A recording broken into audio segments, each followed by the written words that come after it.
All right, our next guest on Talk Music podcast is a friend of mine named Josh Paul. He's been in Suicidal, Everlast, and Daltrey. Everybody, welcome Josh Paul.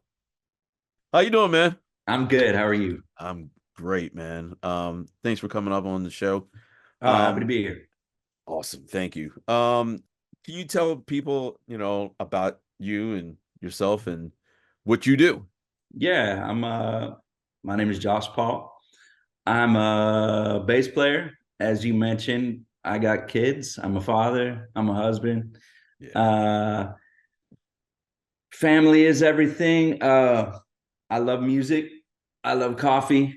Yeah. And you know, just out here doing the thing. That's cool, man. Can you let people know what you've been working on and you know, Yeah, if you're not familiar with some of my history, I'm a bass player, and I've been pretty fortunate to have played with some really cool bands, including Suicidal Tendencies, Infectious Grooves, Everlast, and the band Daughtry, yeah.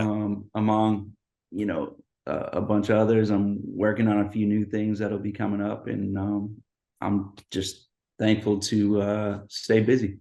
Man. Can you go into a little bit of the details of, like you being in, in Suicidal and Infectious Grooves and oh yeah, and Everlast too, right? I did a tour with Everlast. Yeah.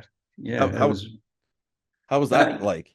it was really that was a good time. The the band was pretty big on Yeah. that run, so being able to play with some really great percussion and great musicians, and his songs are hits. You Yeah. hear them all over the place, and they're Yeah. kind of legendary. So you get out there, and it was a lot of fun to do. I got to go off a little bit and do some solo stuff on there, and it was cool. Nice. Yeah, yeah. No, okay. Now, who's this are you referring to?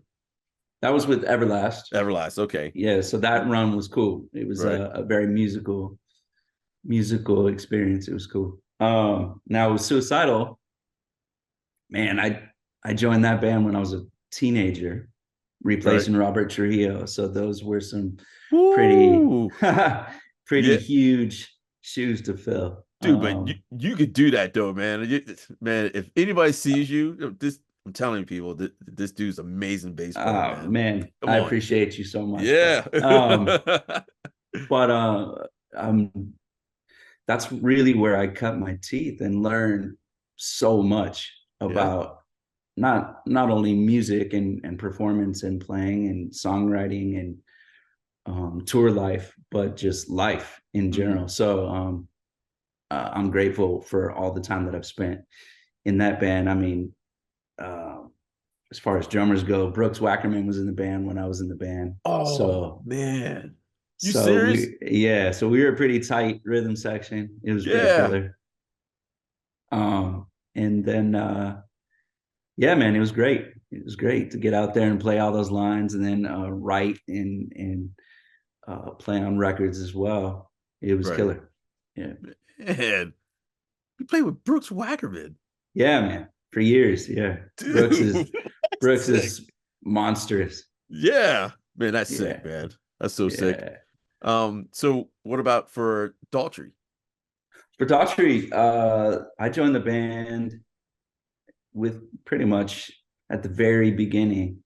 Um, so I was in the band for 15 years Yeah. and left about a year and a half ago, Right. and doing that gig was really cool because it was a different approach from what I was used to, like in Suicidal as a bass player, where you're kind of like a lead instrument, you know what I mean, just going off and going wild, Yeah. and then going over to something like Daughtry, where it's on the pop rock end. So it's the role of the bass in a project like that is foundational, Yeah. which is cool. You know what I mean? And it taught me a lot about being a musician as well, and being sort of well versed in letting myself know that I can pretty much slide in there and do, what I need to do as a bass player in a lot of different atmospheres, right, situations. Visit us on www.talkmusicpodcast.com. Subscribe to our YouTube channel. Download our podcast on Apple, Google, Amazon, and Spotify.